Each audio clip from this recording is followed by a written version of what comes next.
this meditation, I'll be discussing Buddhist and Stoic concepts on how to overcome adversity. Adversity is something that we all have experienced to one degree or another. It is better to equip ourselves with the tools to perceive adversity correctly before troubles occur than to be tossed to and from by emotions during trouble and event. Let's begin our meditation. Start by finding a comfortable position that suits you. Begin to relax the body and the mind. Imagine a glass of murky water stand still to let the sediment fall to the bottom of the glass.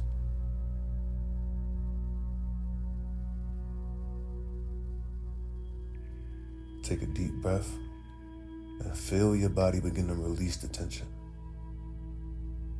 Release the tension in your face, your forehead, your jaw, and your neck. Relax your shoulders, your upper back, your lower back.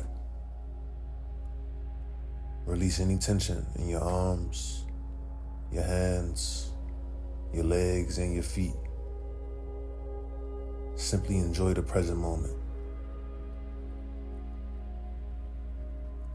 If you notice thoughts arise, observe them and let them go without any judgment.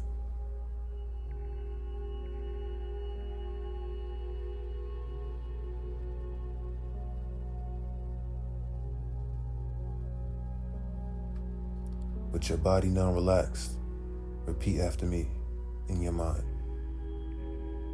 Breathe in, I am breathing in. Breathe out, I am breathing out. Breathe in, I am breathing in. Breathe out, I am breathing out.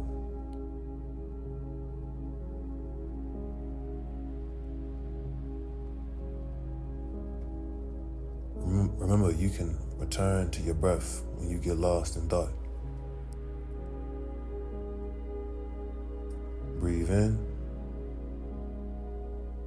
breathe out. Breathe in, breathe out.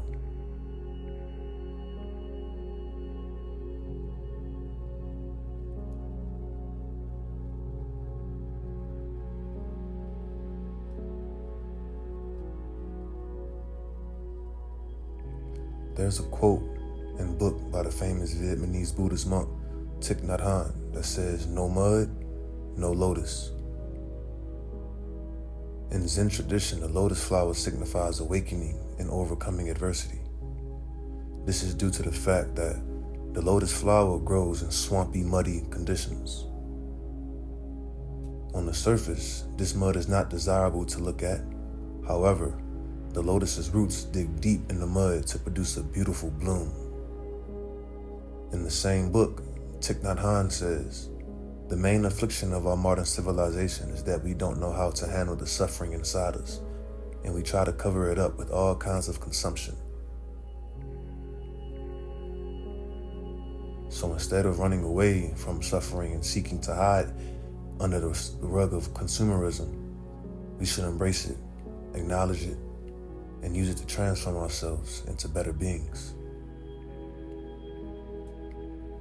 Another relevant excerpt from the book states, "Breathing in, I'm aware of the painful feeling in me. Breathing out, I'm aware of the painful feeling in me." This is an art. We have to learn it, because most of us don't like to be with our pain. We're afraid of being overwhelmed by the pain, so we always seek to run away from it. There's a loneliness, fear, anger, and despair in us. Mostly we try to cover it up by consuming. There are those of us who go and look for something to eat. Others turn on television. In fact, many people do both at the same time. And even if the TV program isn't interesting at all, we don't have the courage to turn it off.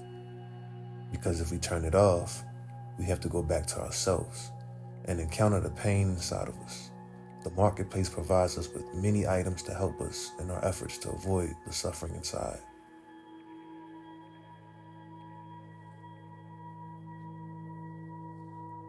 It is important to sit with our thoughts and actually process the pain, the hurt, and the trauma that plagues us so we can eventually let it go and move on. The same message is at the heart of Stoicism. Zeno, founder of Stoicism, became shipwrecked with all of his precious cargo. Who knows the dollar amount that he lost that day, but essentially he lost his livelihood.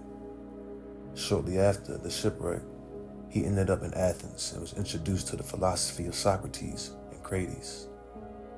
From this introduction, he created his own school of thought or philosophy that we now know as Stoicism. We know as Stoicism, he said that he suffered a shipwreck on a good journey. I feel that many times we notice the shipwreck but not the journey. We see only the mud and fail to realize that the flower is taking root.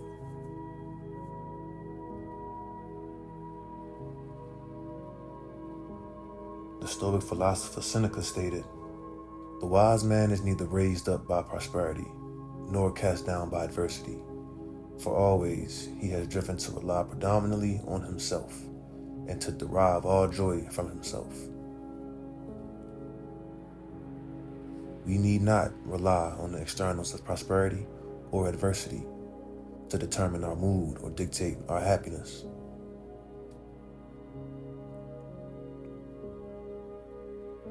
Seneca also said, "Cling tooth and nail to the following rule: not to give in to adversity, never to trust prosperity, and always take full note of fortune's habits of behaving just as she pleases, treating her as if she were actually going to do everything it is in her power to do." Whatever you have been expecting for some time comes as less of a shock. Now take a moment and think of your life as it has played out.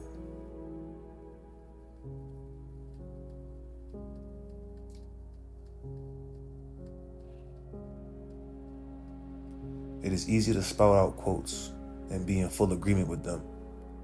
It is another to embody them. Imagine misfortune or adversity in your life, either past, present, or future.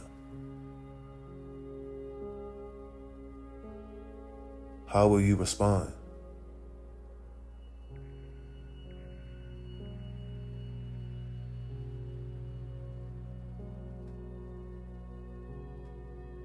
Remember that being a Stoic isn't a denial of emotions. It is a radical acceptance of life and responding with virtue.